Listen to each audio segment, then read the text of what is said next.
Hey everybody, welcome back.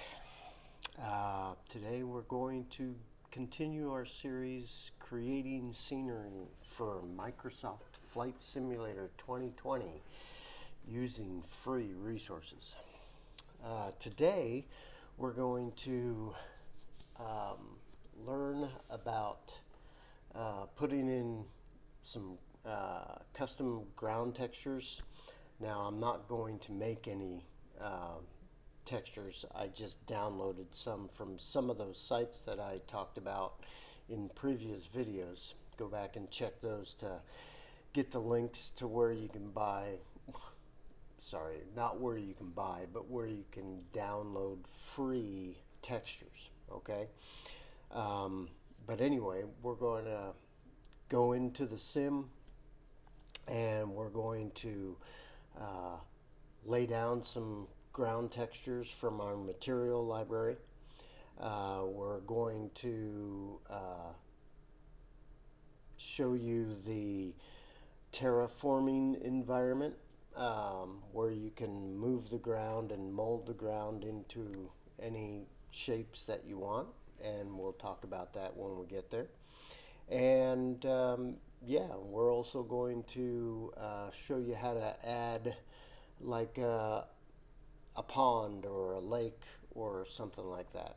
Okay, so stick around and we'll get to it.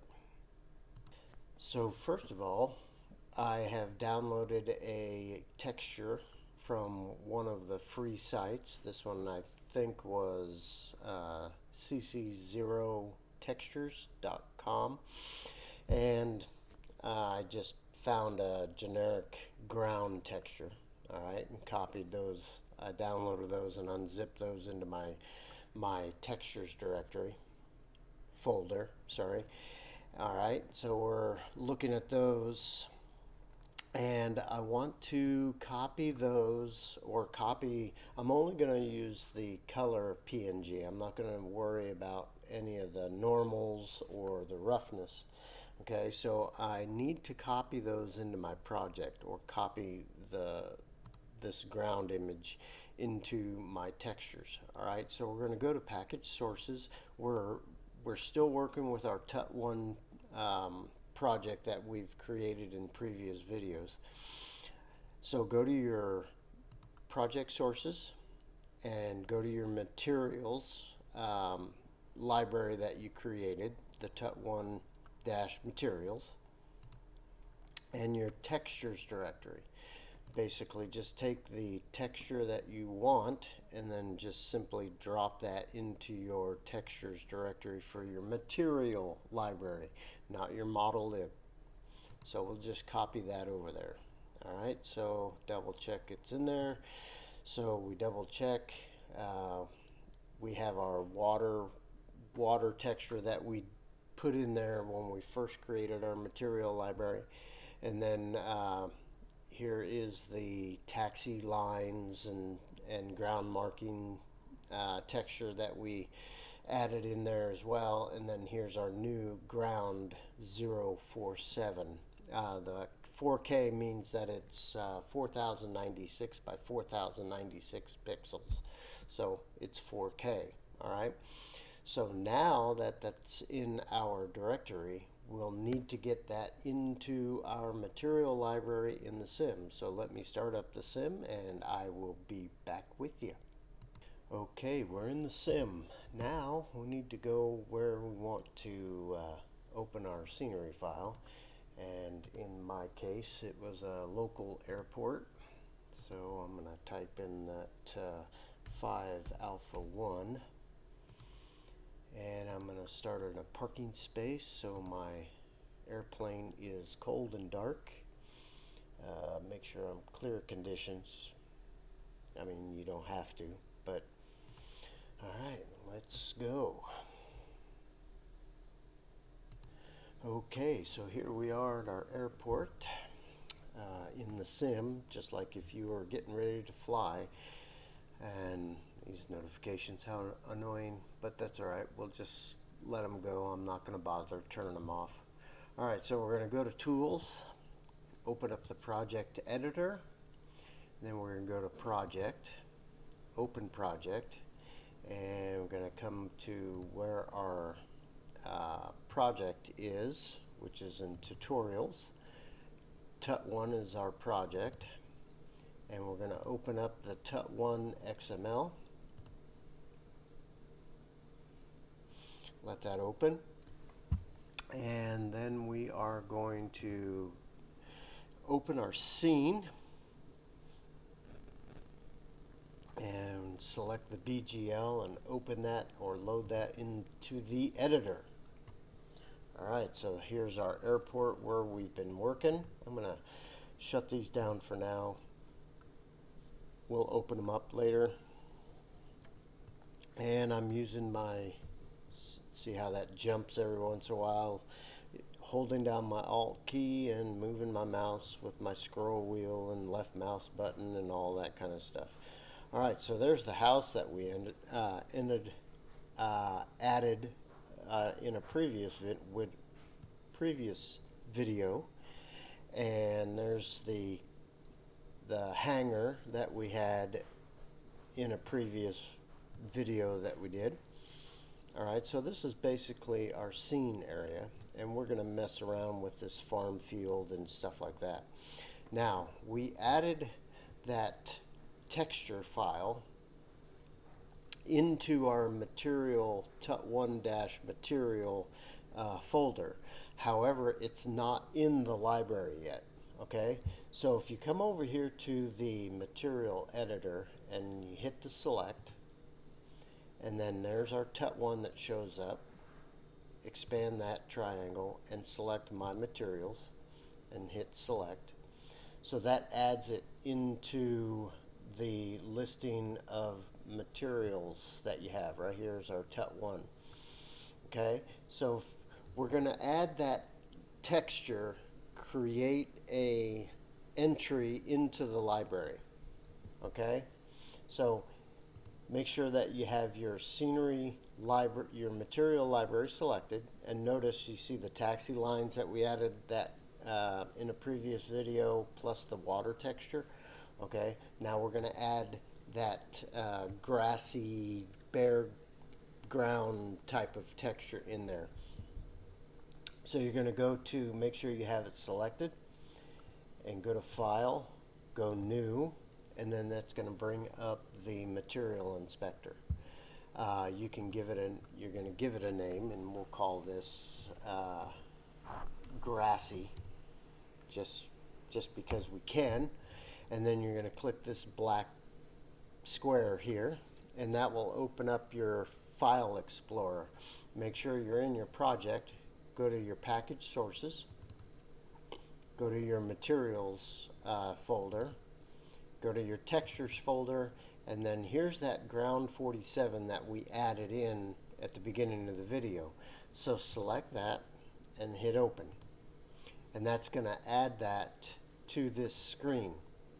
Okay, once that's there, hit save, and that adds it to your material list. Okay, next that we're going to do is we're going to use it. I'll show you that here pretty soon. Okay, so let's use our mouse scroll wheel and holding down the Alt key, and let's come over here to this patch of land here, and then I'm going to tilt this up. You know, get used to the mouse functions, holding down the Alt key to get used to that ability to rotate things pretty easy. Alright, so here we have this farm field. In this particular area, that's corn. It's either corn or soybeans, depending on the year.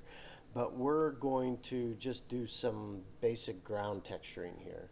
So what we're going to do is I'll leave that there and come down to the Objects menu and go to Polygon.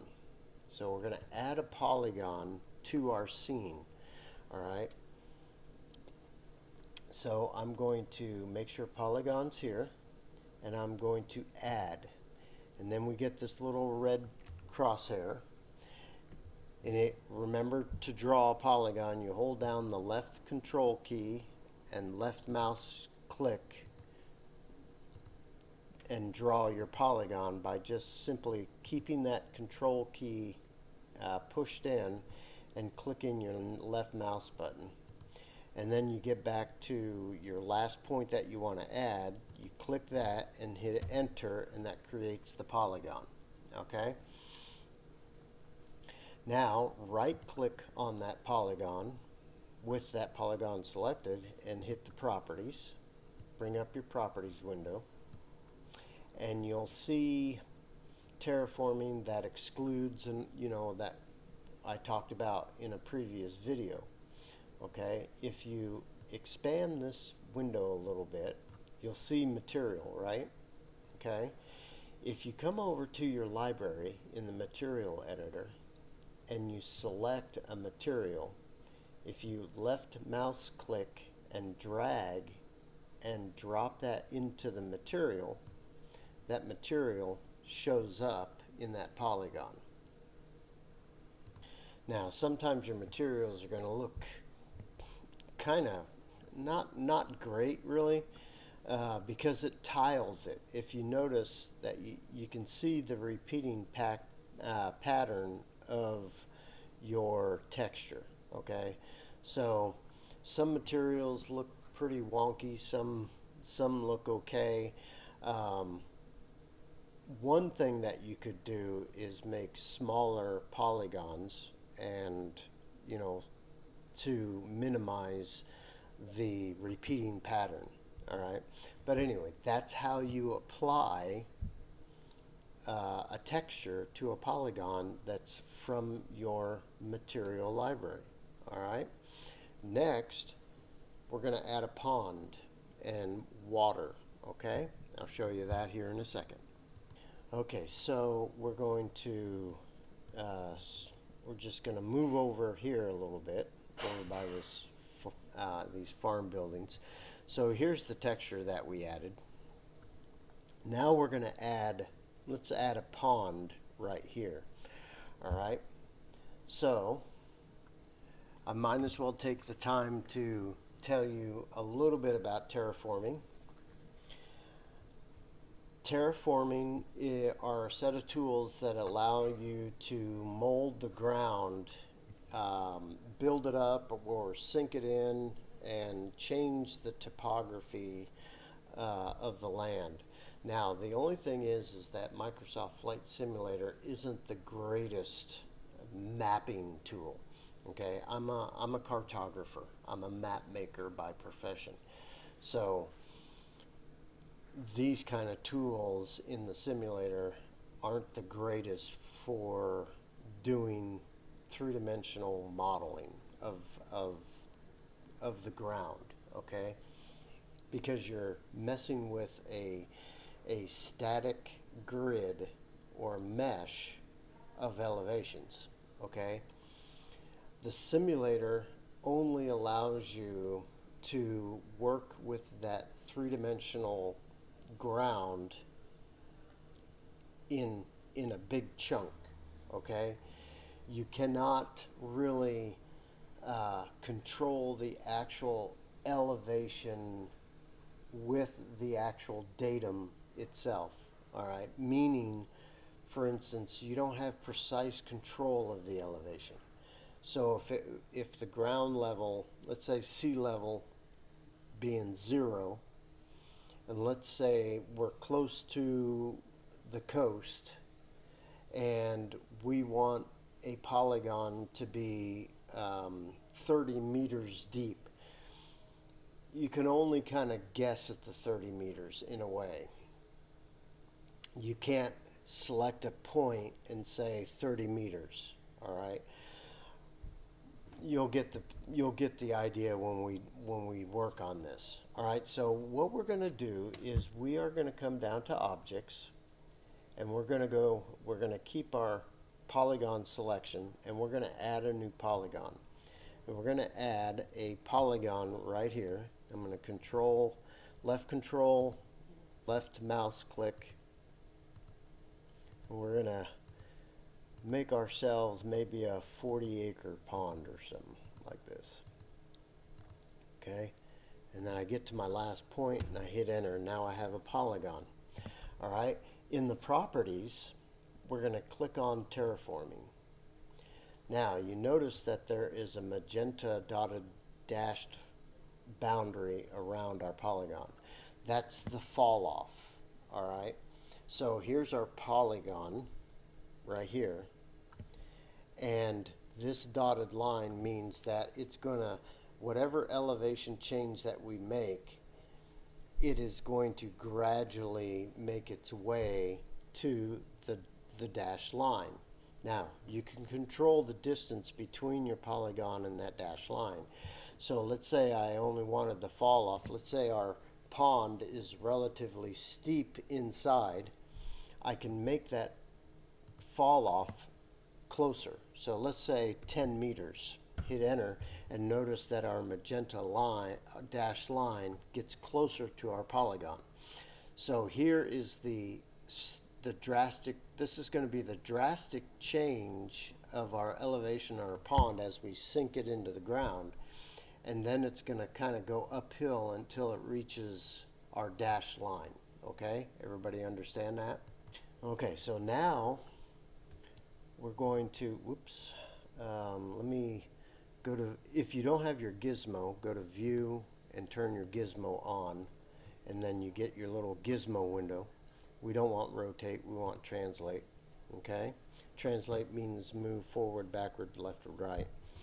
All right, so here we have our pond area. I'm going to kind of do this a little bit. Now, since we have terraforming on, I can select the Z-axis and I can drag that down.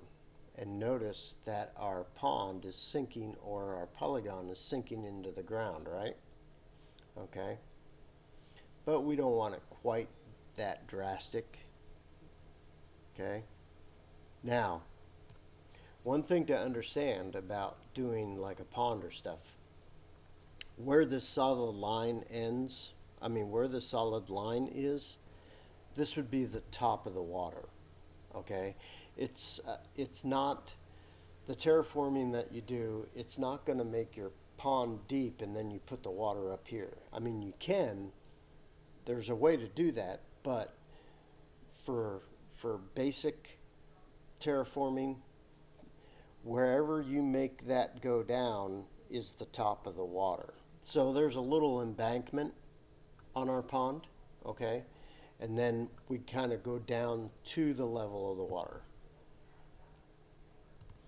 Now we want to tell the sim that this polygon not only is down a little bit with the terraforming, but it's also a water body.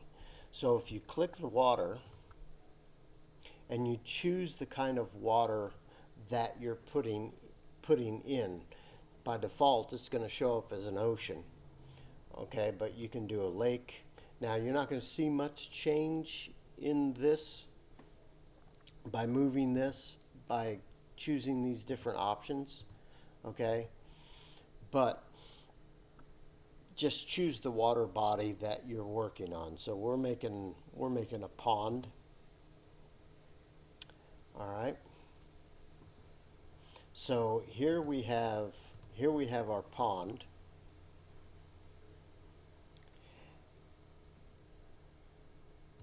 And by us changing this to water, you notice that our terraforming goes away. All right. To me, this is kind of quirky. All right. You basically have to have two polygons. I know it's weird. All right. At least of what I found. All right. So it is no longer a terraforming polygon. We'll come back to that. All right. So what we're going to do is we're going to take this polygon that we have selected and we're going to give it a name, and we're going to call this water polygon. And water polygon shows up over here in our scenery editor. Okay, water polygon. Now what I'm going to do is I'm going to duplicate that polygon. So hit this duplicate button, and now we have two of them, right? Okay, we have water polygon down here, and we have water polygon copy here. So go to the water polygon copy, click on that, and change its name to something that's going to help you out. In this case, I'm going to get rid of the copy, and I'm going to say Terraform. So now over here in my scenery editor, I have the polygon that is the water, and then I have the water polygon that's the terraforming. And I'm going to select the terraforming, make sure my terraforming's on, and I'm going to turn off water, turn on terraforming, and our terraforming shows up, and you can see this water polygon is overlaid on our terraforming. So it's a little goofy. So you have one polygon for the actual terraforming, and then you have another polygon of the exact same thing for the actual water characteristics. Okay. Now we want to apply our water texture, because you notice that the water's it's translucent. It's not transparent because you can actually see it. You notice that the water characteristics of our water polygon, you can kind of see that it's water here. Okay, if I move, you can see some ripples. You can see the wind kind of blowing it a little bit, and you kind of get reflection like it's water. However, it's not really dark enough for me, and this is where your material library comes in. Now for your material, you can go out and choose a texture that you like to use for water, but I'm just going to use that dark bluish green water texture that I added in our material library a while back. So I'm going to come over here with the water terraforming selected, and I'm going to choose our water texture from our material library. Okay, so there's TUT1, there's our water library, and I'm going to left mouse, drag, and drop that into the materials. So now we have a water color, so to speak, attached to our water characteristics. And if I pivot, I can still see the water characteristics from our water polygon. Okay, so I get the characteristics of the water itself from our water polygon, and I get the terraforming and the texture in our water polygon terraform polygon. Does that make sense? Okay. So that's how to add a water body using terraforming. Now I'm going to talk a little bit about other terraforming activities that you might want to do. There are basically two different ways to do terraforming. I showed you one by doing this pond, by just coming to your objects menu and adding a polygon, and then hit your left control key and left mouse button to make a polygon. Then you assign the characteristics of that. You tell it to terraform. Okay, so I click on this and I turn on terraforming, and then you move it up and down. Okay, and then you can adjust the fall off. You know, do you want it to gently go away, or do you want it to drop dramatically close to your polygon? So you set those characteristics up using just the simple polygon. Now the other way to do terraform is, instead of polygon, you choose rectangle, and we add a rectangle, and so you get this little rectangle And you can click these white control bars, dots here, and you can adjust the actual size of the rectangle, okay? So you just click on that handle and then use the gizmo to slide it one way or the other, okay? Now, with that polygon selected, you enable the terraforming. And just like the polygon, you have a fall off area. We're going to make this 20 meters, okay? Then you can select and move that rectangle up and down, all right? And then you can also still adjust its size, just like that, okay? So so far, do you understand what I mean, that you can only work with little chunks of ground, and the boundary of either your polygon or your rectangle dictates the shape of that terraforming, right? So we're working with little squares. So when I was talking about precise measurements, doing like survey data, I would like to be able to select this point and actually type in an actual elevation, and then select this corner and type in a specific elevation, or any of these points that you can work with, all right, and have more control on the elevation of the ground. Well, there is another tool that allows you to kind of do that. All right, so and this only works with rectangles. It does not work with terraforming polygons, okay? It has to be a rectangle, which I find to be a problem too, but this is a flight simulator and not a geographic information system software, all right? So I do understand that. With a terraforming rectangle, you can do what is known as a profile. So with that rectangle selected, if you click Add Profile, you're going to get exactly what we just said it was. It's a profile. And if you notice right here, we have a yellow line. This yellow line is the boundary of our polygon. Not our dotted line, but our solid line.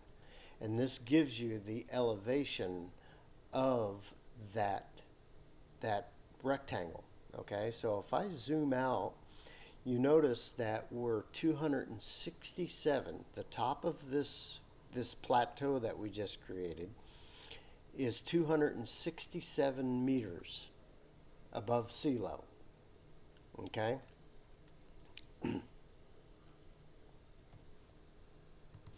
And that elevation is correct, okay? Lake Erie here in the United States is about, as the crow flies, about 20 miles north of here. And the top of the water's elevation is, I'm going to give it to you in feet, is about 575 feet above sea level, okay? This particular area is higher than the surface water of Lake Erie. And the elevation, if you calculate this for you people in the United States, okay, 267 meters happens to be about 875 feet above sea level. And that is about right for this area. We're about 300 feet above the top of the lake, the water level. Okay, so these are close to being true. All right. Anyway, let's continue talking about profiling. So the top of our rectangle is at 267 meters above sea level. Okay, now if I move this over a little bit and I take this point, you can select these 2 points. Now here you have, here's our polygon, I mean our rectangle. And if I move this up to, let's say, let's move it up 1 meter, okay? You notice that you can't really see it too much. Let me try to change the angle a little bit so you can kind of get an idea. If you notice this orange dotted line, this orange dotted line is now 1 meter above this yellow one. And then over here, it's touching the yellow, okay? So this point right here is this point right here. And this point in our profile is this point in our rectangle, okay? Understand that? You see that? So if I zoom out on our profile, I can move up, okay, so we're sitting at 268 now. I can drag that up to 270, and notice that our angle is going down even further now, right? So the distance from here to here is now, we added 3 meters to that elevation, okay? Now, if you want to get a better view of your graph, you can go to General Settings and then Reset View, and it will zoom back out for you, all right? Or zoom back in so you have better control. So we've taken this orange dot right here and moved it up approximately 3 meters. This orange dot over here, this line right here corresponds to a line drawn between the 2 orange dots, okay?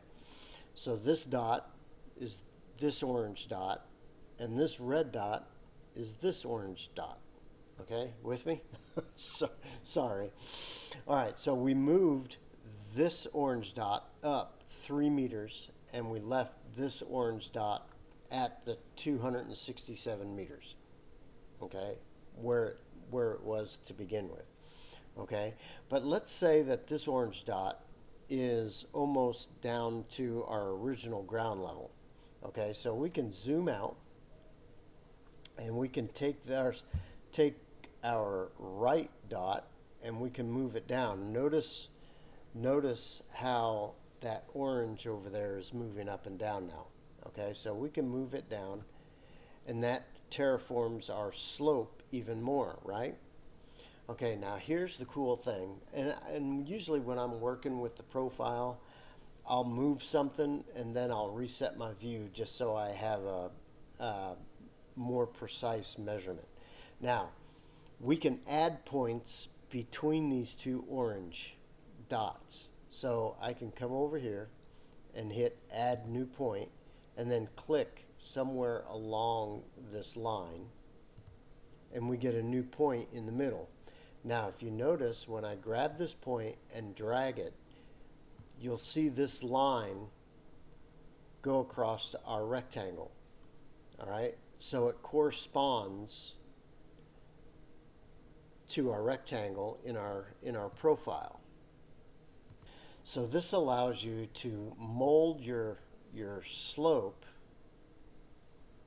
in different ways. All right, so now we kind of slope down steep here, and then we get into more gentle here. So you can mold. So we can add another point, add it right here, and then we can take this and move it up like this. So we have kind of a wave type thing, okay? Now, what if you're working with this rectangle and you say, wait a minute, this point is real, I need it to go the other way.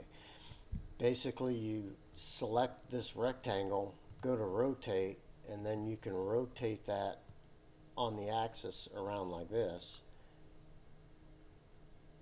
And now your Whoops, that didn't work. How come? Did I go too far? I think I might have. So we can take our, there we go. Now we got it. I just went too far.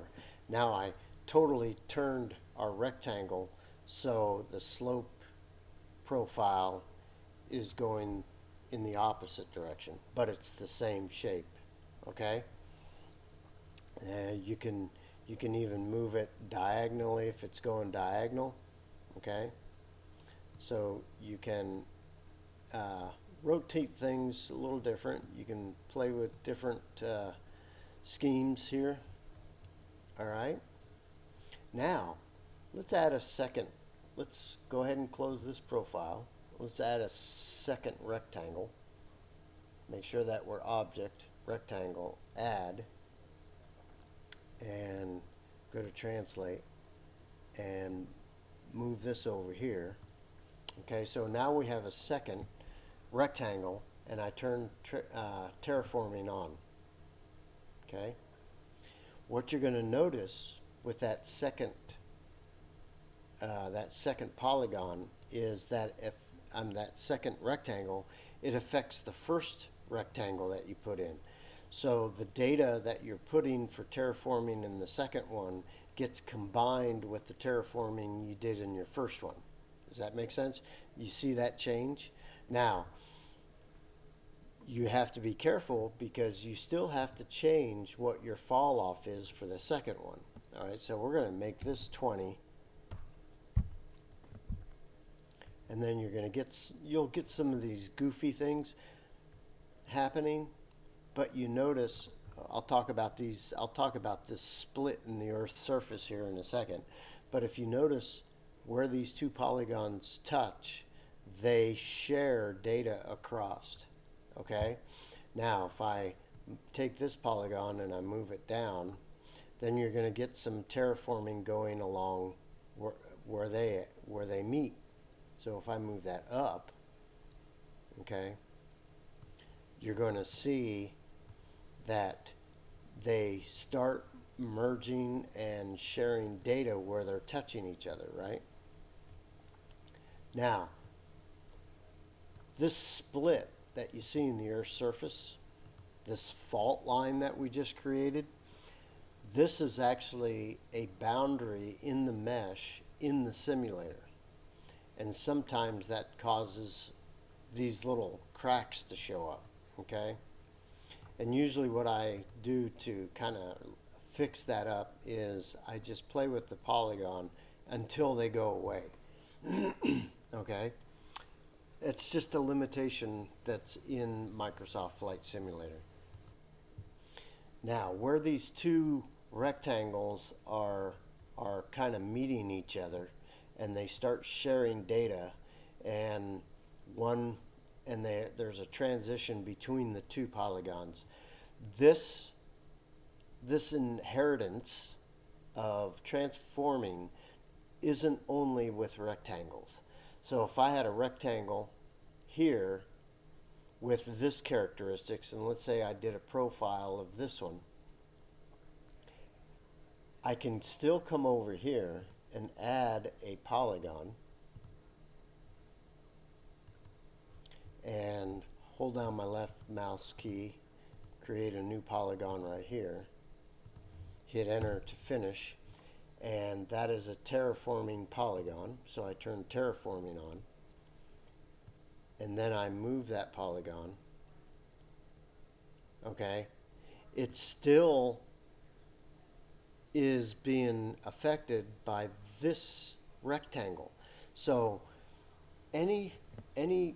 a polygon or a rectangle close to each other for terraforming, they will kind of merge in your editing. Okay, so you're just going to have to play around with your topography using different rectangles and stuff to try to mold your three-dimensional surface. Okay, as a professional cartographer, this drives me crazy. I would like to have more control on my elevations. I would like to be able to add more of a grid, and then each intersection of grid I can actually type in an elevation and sculpt the ground easier. But this is not a mapping program. This is a flight simulator. All right. So this is terraforming in kind of a nutshell. All right. Now that polygon that we just added, we have a 200-foot fall off. Let's make it 200 meter. Let's change that to 50 meters, and that kind of changes our topography a little bit. So we added, so kind of review what we've done to our tutorial project is we went into our project, we added a polygon, we added a material to our material library. Then we went in and added a polygon and dropped in our texture into that polygon so you can change the ground textures. Next, we did a little terraforming and added a pond. We dropped the ground a little bit, and we added one polygon for the terraforming, and we duplicated that polygon for a texture and a water characteristics, and that gave us our pond.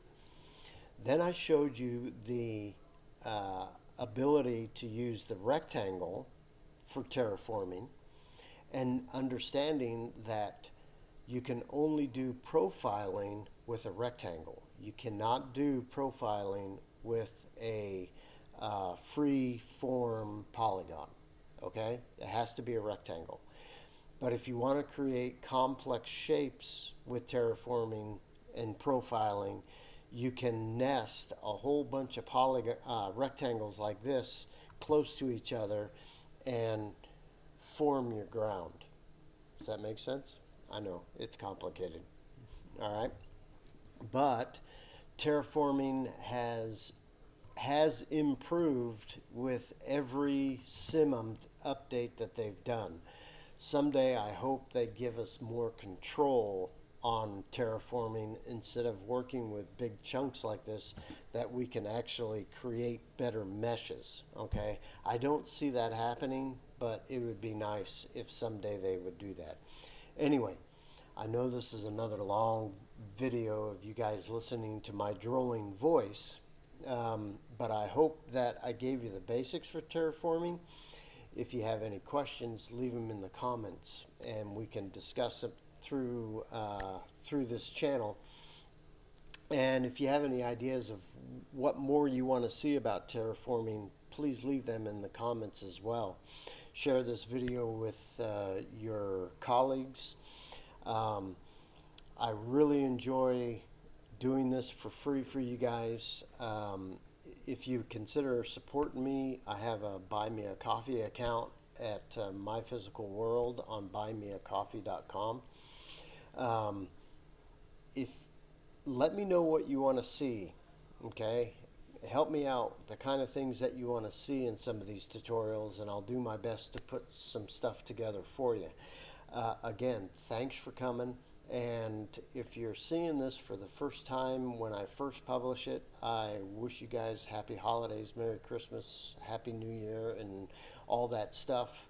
Have a safe and wonderful holiday with your families, and I will see you guys on the next video, and we will see you guys later.